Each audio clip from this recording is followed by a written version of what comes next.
Kayong inanyahan ko po ang Catholic Bishops Conference of the Philippines. Bakit tahimik pa rin kayo hanggang ngayon? Ano bang nangyari sa inyo? Nung first EDSA, kayo ang nangunguna. Ngayon, bakit kayo tahimik? Bakit?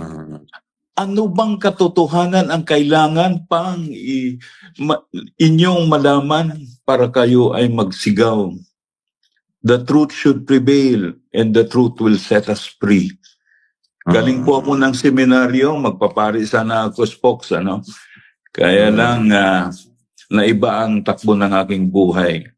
So, yung mga kasama kong mga naging pari, sigaw naman kayo. Gising na. Sana magising kayo.